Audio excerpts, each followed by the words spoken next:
With Chris Christie, Rand Paul, and Steve King all angling for position in advance of the 2016 presidential election, we have our first ever three-way catfight. They're fighting back and forth about a number of different issues, and so we've got some videos for you. Anna's probably going to hate it because this is kind of horse racy, but I think this is nothing but fun. So let's start with the first video. This is Chris Christie talking about Rand Paul's foreign policy, and it's pretty insulting. Just watch. I love all these esoteric debates that people are getting in. Senator Rand Paul, for example? Well, listen, you can name any number of people who've engaged in it, and he's one of them. I mean, these esoteric, intellectual debates, I want them to come to New Jersey and sit across from the widows and the orphans and have that conversation. And they won't, because that's a much tougher conversation to have. Yeah, so he's hitting him there on his foreign policy. He talked in a couple of other clips about how there's this strain of libertarianism going through the party right now, which I think is kind of dangerous territory for him to walk on in advance of a primary contest. But specifically there, he references the 9/11 families, and Rand Paul did not take kindly to that, and so he responded. It's really, I think, kind of sad and cheap that he would use the cloak of 9/11 victims and say, oh, I'm the only one who cares about these victims.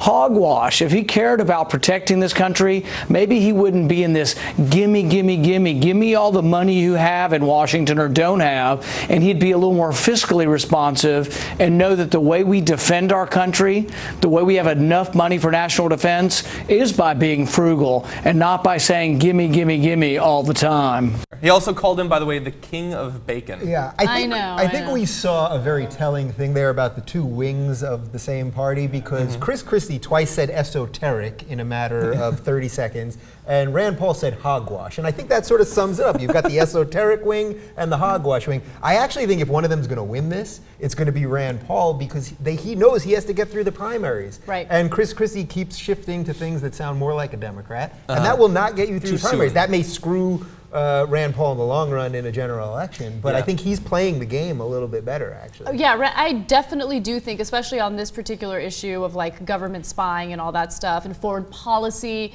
Rand Paul, I wouldn't say wins my vote, but definitely gets more support from me than Chris Christie does. I think that the libertarian streak that pushes for strong national security, but less in terms of foreign policy, like going into other countries and invading, that is actually a great streak, and I love that. That makes me support libertarian ideology. You get into fiscal policy and you lose me, right? Yeah. But I like what Rand Paul has to say about foreign policy. I don't know if I believe him. I don't know if he's genuine, and overall I think that he's a terrible person and a terrible politician.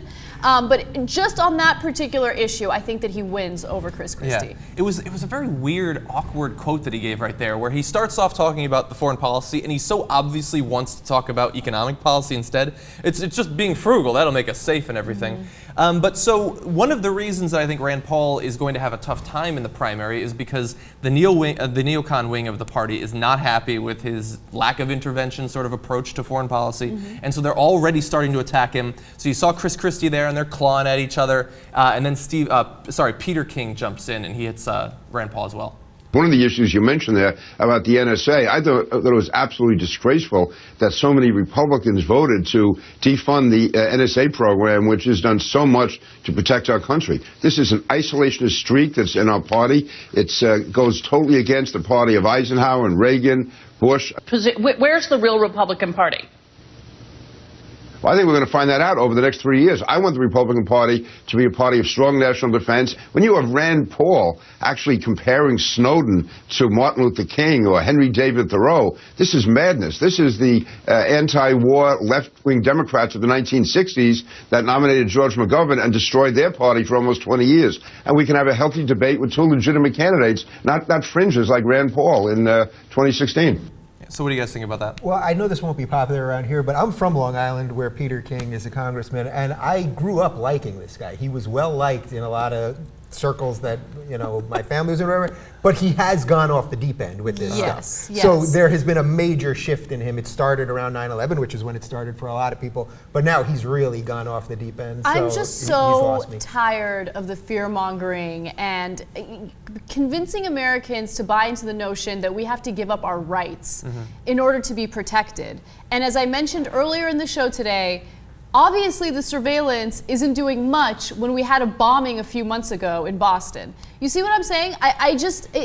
Look, if you're going to go so far as to collect data without any warrant, okay, without any indication that someone is involved in some sort of terrorist activity, then it should yield significant results. But the government is not specific with us. They keep saying things like, well, this widespread surveillance of internet activity helped us capture 300 terrorists. I'm not freaking buying that. I want you to be specific and I want you to elaborate. 300 is a very odd number for and them a very to large come to. number as well. And a very large number, exactly. Yeah, look, I don't agree with that number, and I don't agree with the numbers that came out when initially the leaks were coming out, and he was like, oh, 12, 20, 50 people were caught during the initial testimony. I didn't agree with it then, but I understand your frustration. There needs to be reasonable suspicion. There needs to be some sort of suspicion for you to gather the information. No, I get that. That's not what I'm disagreeing with you. Okay. What I'm saying is any sort of defensive policy is not going to be foolproof, and so simply because something bad happens does not mean that it didn't ward off. I don't like these programs. I think they should be ended, but that's the argument that the government would give. Like, yeah, we can have a great defense. It doesn't mean we're never ever going to get hit ever, and if we do, it doesn't mean that we should cancel all the programs. You know, I have a really great idea if you're concerned about terrorist activity and hostility toward the United States. How about you stop bombing innocent civilians? How about you stop doing signature strikes and double taps? Because that's exactly the type of activity that's causing hostility toward the United States. Yeah. I mean, why do you think people just randomly want to attack us because of our like Big Macs and because of our lifestyles? No, it's because of the activity that's happening abroad. Yeah. So if that's what you're really worried about, if you want to protect Americans and you want to strengthen national security, stop killing civilians abroad.